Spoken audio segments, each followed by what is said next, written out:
sorry. So DKensy is our first presenter, and he focused on music and education.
Good morning, guys. Thank you for coming. I'm DKensy. My project's on music and education.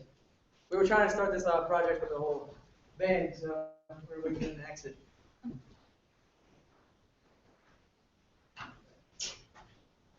So as you can tell, I'm really passionate about music. I really figured I'd show the judges and the audience how I was passionate. And what better way than bring a whole entire band in here? So it's different, but it works. So. All right, so my project was on music and education because it's really what I'm passionate about. Things that I put together just out of the air. I mean, I've been thinking about being a band director for a long time. And it's just something I've always had my head in. I've been in music for 5 years, no, 8 years now. High school music for 5 years, and I really just took my time with it and got ready to do this. The reason I chose this quote, it states, "I would rather entertain and hope that people learn something rather than educate and hope people were entertained." What it is a quote by Walt Disney, who was really big into music, and he's just kind of one of my idols, and he really started himself based on cartoons and then adding the throw of the music in, which made him different from everyone else. It's really music that is what made him the way he did. And I also thought this quote kind of fit with my entire life. I love entertaining, and there was no better way to be able to educate people than by entertaining them in music. I can totally take music, entertain them, and show them something while I'm doing it. Like this whole entire pep band that we have, there's a few members that were not even introduced to me in music until we started this pep band. It was new for them. But we took it and we got on the ground rolling. So what I did for my research paper was the effects of music education on a school community. What it was is I really focused on 3 points: peer interaction, the participation rate, and improvement in school grades, and how each of these topics were improved. In peer interaction, is a poll shown by Americans for the Arts. It said 83% of Americans believe that music and arts effectively teach students how to communicate with others. That was a really cool stat to show and how it positively affects a school community, because when peer interaction works together, then it shows that you're tighter bond in your community, in your school community, which means less fights, less violence, and overall just better bonding between each of the students. Another one was participation rate, and this was hard to believe. That I found another poll by American for the Arts. It said 86% of Americans believed that their students' attitude towards school was improved when they participated in music education. It was a big number, but that's what they told. They polled a good 3,000 people in the United States. It took, I think, a year and a half for this poll, and they found out that it was 86% of Americans. And then it also showed the dropout rate. It was 30% decreased for students in music than it was anywhere else. and showed that kids that are in music, involved in music, their dropout rate is really decreased compared to everyone else, just because they have something to look forward to each day. And then the grades are ridiculous. It's phenomenal how many people have improved grades that are in music compared to everyone else.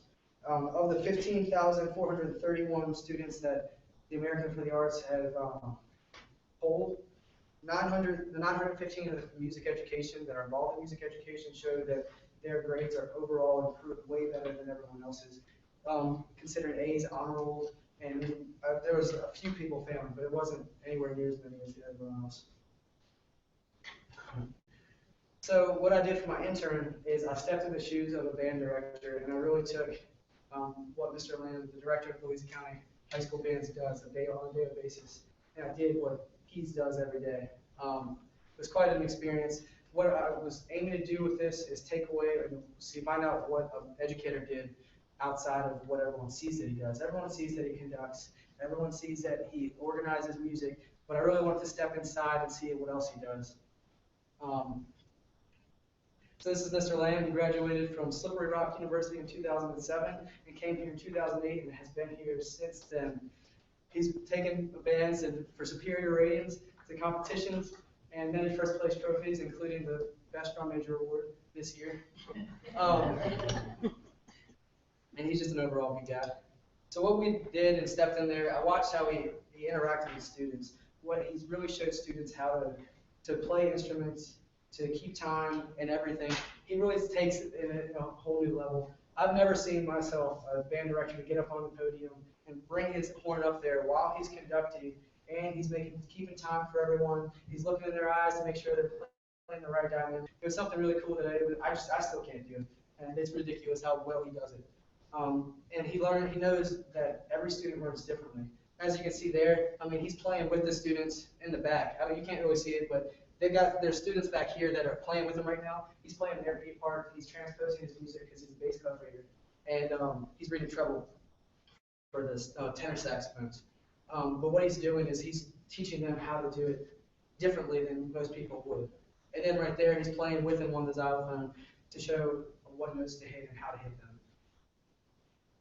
This is our music library, where we spent a lot of time organizing music in the first sections of it. It took a while. A lot of students pitched in on it, but this was a big place to kind of come and get work done, because all of this was not here. We had the earthquake, and there were stacks literally just this high up here, like to my chest, of music just scattered everywhere. It took a long time to organize it, but it looks really good now, thanks to the internship. And so the biggest highlight of my internship was the show at the end that we did. I performed with the band in the winter concert. I conducted a piece called "Come Thou Fount," and it was incredible. I took it through the 9 weeks, and I worked with the band on this piece, and I conducted the entire thing. Not only just sitting here waving my arms back and forth like most people think you do. It's completely different. You cue people in, you keep time for your band members. And you show them dynamics, which is a lot. It's where it makes or breaks you. It makes you good, difference between good and better bands. So, let's see. This is a little clip that I'm going to show. I'm going to talk about it. It's hard to see, but you can definitely hear it. Let's see how it's right now.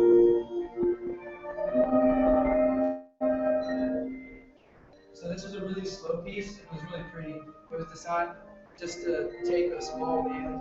Well, actually, it wasn't designed for a big band. We took a small band and made it sound pretty and full. Mr. Lamb helped arrange parts for other students to make the sound more full. It was just really cool how it was a new experience getting up in front of everyone in the audience and conducting like this. It was really neat. But I just want to show a little clip of it.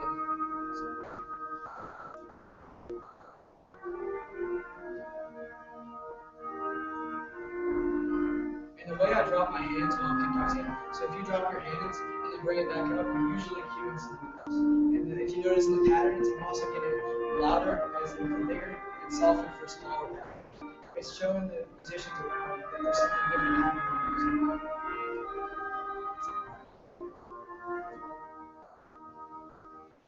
Alright, I just wanted to show a little clip of it. If All right. Now here's my biggest, this is my biggest accomplishment, I think, of my entire project, the Louisa Looney Tunes. What this was a pep band. It was the first ever student-run pep band that Louisa County has ever had. It was a lot of fun. It took a lot of hard work that we did. We spent 15 hours a week probably trying to get everyone ready for the games, and for the games especially. They took a long time to sit there after school, wait with them. We practiced. We ran new songs that no band's ever seen before. Um, it was just a very cool experience, and it showed me a whole lot goes into this more than just you think it does. Band directors have to take the time to plan everything out. It's ridiculous how much time that they invest in these bands. And I always took it for granted, but until I found this project, once I found this project, it's really when I started appreciating all what the band directors do. It's a lot of work, definitely. Um, hey, Evan, or Lydia, can you come here? And one of the big highlights that we did also too is we got pep band shirts made. This is one of the pep band shirts that we got. Students were allowed to purchase that we got them for $10 even a piece. And we wore it up in the stands. Like right here, this is before we got the shirts. But then we got these shirts and we started wearing them to all the home basketball games. What we did was we performed, originally it was going to be 8 basketball games, 4 boys varsity and 4 girls varsity, but it wound up being 3 and 3 due to inclement weather. But overall, we had a decent amount of turnout. All right, thank you. And something different about the band than what other bands have done is we added electrical instruments. It was the bass, the drum set, and the electric guitar. That's completely different than any other band that we have here at the high school besides the jazz band. It's completely different music. It really made the gym rock. We got a lot of compliments coming from superintendent. We had it from the principal, the fans, and the athletes that we went to. And we also got invited to the arts festival, the student-teacher football game. They just really liked the idea of the pep band. And I would think this is my lasting legacy. They're also planning on doing it next year, student run. So I think this will continue for further more years down the road.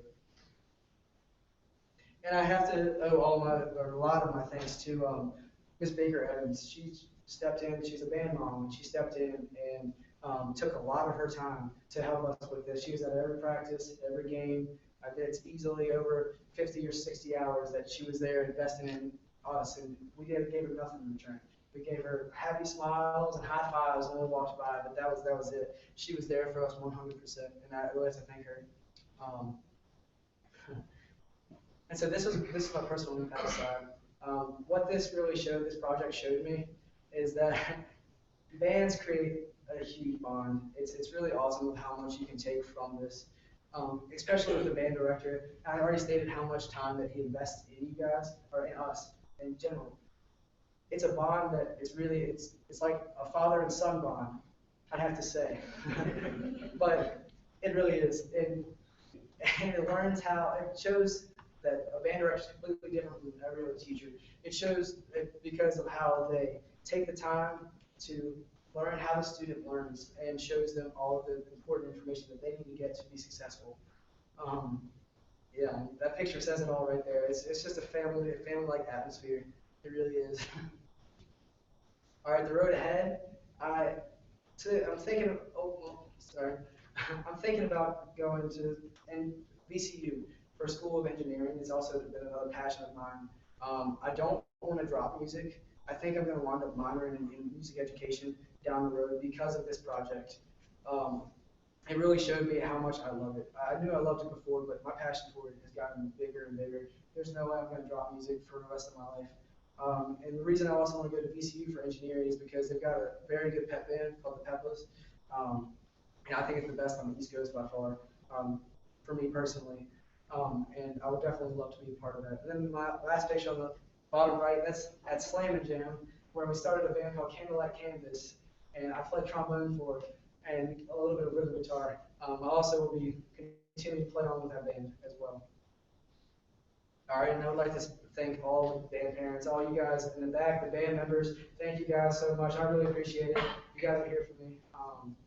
And I'd like to thank everyone that was involved, all the teachers and all the principals and stuff that took their time to help me out in the long run. Any questions? Yes. Dakota, as you're getting ready to graduate and there's seniors that are coming, or rising juniors coming to be seniors, what advice would you give to them? I would say don't stress out. I think that was the biggest issue that I've had throughout this year. Stressing out, it takes a whole lot of time and just space it in your brain. You don't need to do this at all, like just to stress. You gotta just figure it out. And once you work through it and take the time to think about it, you got a logical explanation of how to solve the problem. There's no way that you can. Stressing just causes extra stress. So that's just something you don't want. You lose sleep over it, and it's no good. Any other questions? Oh, yeah, Mr. Harris. Can you explain to me what the music library is? Oh, sure. Yeah, I was going to go into a little bit of detail. Let me see. So what the music library is it's a bunch of music that we have from over the years. We've probably got over a couple hundred different pieces of music in there. And it's just a big stacks of music. It's for each song selection. It's for music for the entire band. So that's where we store all the different song sheets and stuff, the music sheets for the band. And so it just took a lot of time organizing it, which is why I haven't showcased it on the internship. Right. Yep. How is it organized? Is it by like composer or genre? It's by genre. Yep. We throw it in by genre, just based on different like funk for jazz or marching band music or whatever, just something like that. Anything else? What sort of songs did you play at that band? We played more pop songs, songs that kind of rocked. We played Seven Nation for sure. We just kind of crowd pumpers. We played Call You Maybe, Call You Maybe, or Call Me Maybe. All right, and then we played, trying to think, Go Fight Win, your normal stuff. But and Iron Man. So, you have a question? I do. Sure. So you started Lumen Teams. Yes, I did. That was your. That was mine. That's from the name. I was kind of thinking about it in general, and we have a student-run like pep group kind of thing that we have a couple of leaders that I know, and they're called the Louisa Loonies. Like they're just there for a student section basically. And so I was like, Looney Tunes, how about that? And then so we spelled the tunes with a T-U-N-E-S, so you didn't get any like trouble financially with the actual right copyright. So we kind of just threw that out the window. We came up with it, and we thought it was a little clever idea. So How many members were in Lumen Teams? there were about 30. And that's something completely different from what the school like. That's just you go to these kids and say, hey, that's what I want. Yep. And that was different from marching band. In marching band, you have to take a music class actually to be part of the marching band. I came up to students that had never even touched instruments before, and we're like, dude, we need some instrument players up in the stands. Will you learn this instrument for me? And they're like, yes, absolutely. And we had a few people that would deny it, but I mean, that's okay. You're gonna find that anywhere. And we just found students that would just love to be part of us, and they're going to be a part of us in the future. So it was pretty cool how we reached out. We're able to take other people. Yep. Who's going to the Looney team after you graduate? We got one guy named Russell Baker. Mm-hmm. He said he'd really take charge of it. He's our tuba player, and he said he'd love to step in and take role of it. And his mom was the one who kind of oversaw everything this year, so that's why I think it will work next year. He's a good guy. He'll definitely be fine in charge of it. Any other questions? Oh, yeah. Just one last. Did you know anything about directing before you started this project? Yes, I had a little bit of, because I'm the drum major as well for Louisa County Marching Lions. So I knew that how to conduct in a 4 pattern or a 3/4 pattern or whatever. But what really separates this from marching band is that this was completely the organization style of it, the getting everything out, like the names out and reaching out to other people. That's something the drum major wouldn't do. And then also just stepping out in the real world and figuring out how to start a band from scratch and then kind of just pull it in. That was completely different than what a drum major does, but I did have some experience from conducting, yes. Anything else? Thank you. Yep.